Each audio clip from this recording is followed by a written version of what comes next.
વાત જૂનાગઢની 3200 ફૂટની ઊંચાઈ પર પહોંચ્યો સિંહ પરિવાર। દાતાર પર્વત પર સિંહ પરિવાર દેખાયો છે। બે સિંહ અને એક સિંહણ દાતાર બાપુના સ્થાને પહોંચ્યા। સિંહો માટે દાતાર પર્વત બન્યો આશ્રય સ્થાન। આ તસવીરો તમે જોઈ શકો છો। જંગલની વચ્ચે ઊંચાઈ પર આવેલ છે ઉપલા દાતારની જગ્યા। સીડી પર તો દેખાતા હતા, પરંતુ હવે 3200 ફૂટની ઊંચાઈ પર પહોંચ્યા છે આ સિંહો। દાતાર પર્વત પર આવેલ ગૌશાળા નજીક આ સિંહો જોવા મળ્યા। સિંહ પરિવાર ઉપર વન વિભાગની સતત નજર છે। સ્ટાફ દ્વારા સિંહો પર સતત મોનિટરિંગ કરવામાં આવી રહ્યું છે। 3200 ફૂટની ઊંચાઈ પર આ સિંહ પરિવાર તમે તસવીરોમાં જોઈ શકો છો।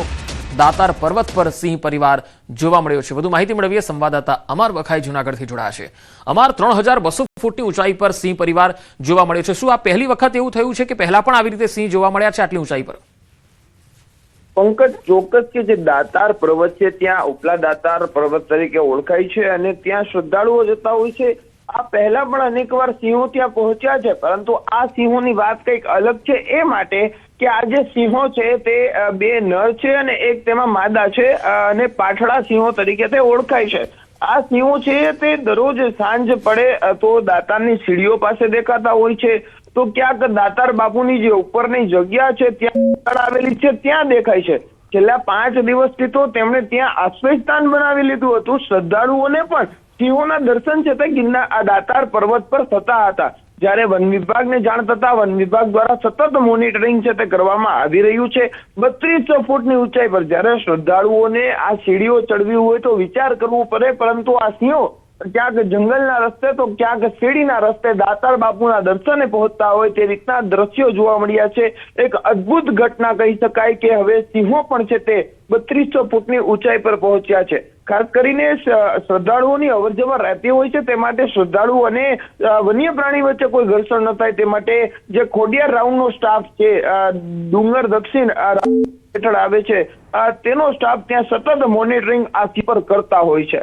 पंकज जी अमर, आभार माहिती आपवा माटे। तो आ एक्सक्लूसिव तस्वीरों आप जोई रह्या छो। 3200 फूटनी ऊंचाई पर दातार पर्वत पर आ सिंह परिवार जोवा मळ्यो छे।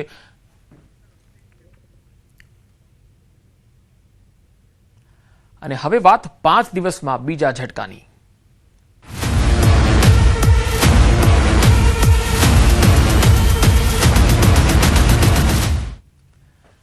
पेट्रोल और डीजलना भावमां फरीथी वधारो थयो छे। 5 दिवसमां बीजी वार पेट्रोल और डीजलना भाव वध्या छे। गत शुक्रवारे अंदाजे 3 रूपिया वध्या।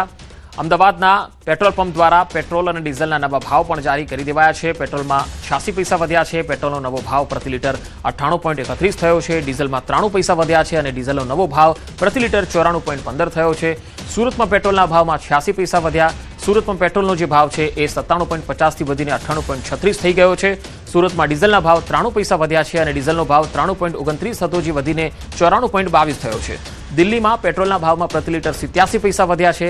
मुंबईमां 91 पैसा, कोलकातामां 96 पैसा अने चेन्नईमां 82 पैसा वध्या छे। दिल्हीमां हाई स्पीड डीजलना भावमां प्रति लीटर 91 पैसा, मुंबई अने कोलकातामां 94 पैसा अने चेन्नईमां 86 पैसा वध्या।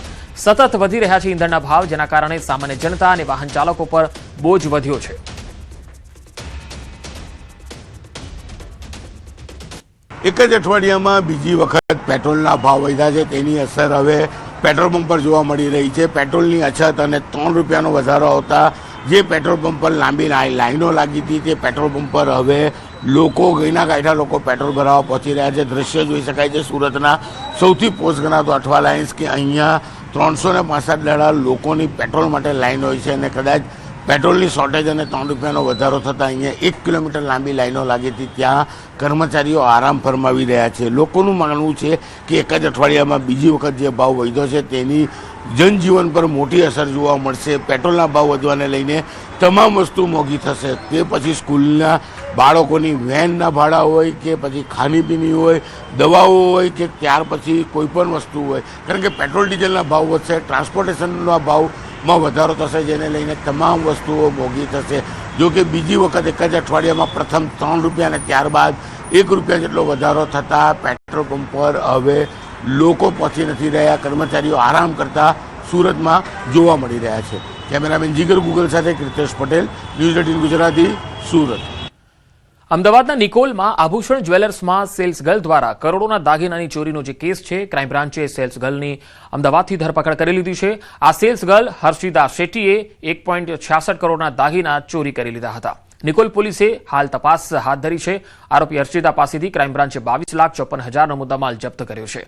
આરોપીએ જ્વેલર્સમાંથી 1,66,00,000ના દાગીનાની ચોરી કરી હતી અને ત્યારબાદ મયુરમાળી સાથે રાજ્ય બહાર જવાનો પ્લાન હતો.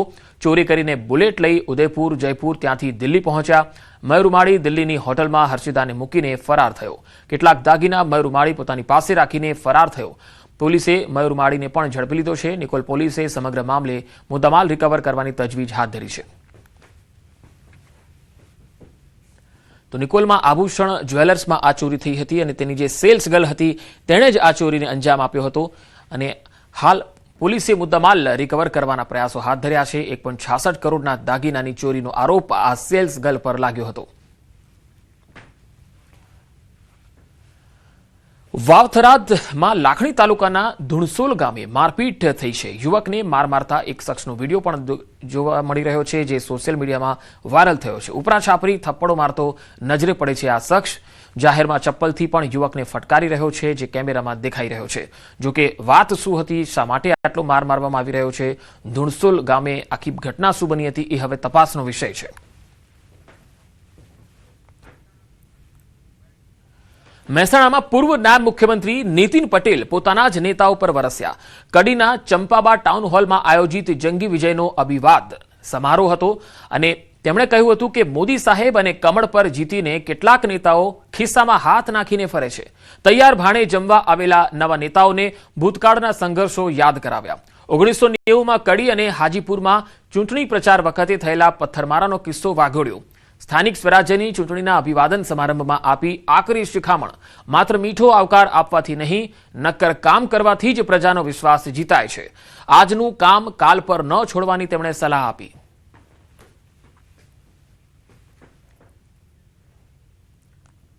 નવી પેઢીને ખબર નથી કે આ બધું કેવી રીતે થયું.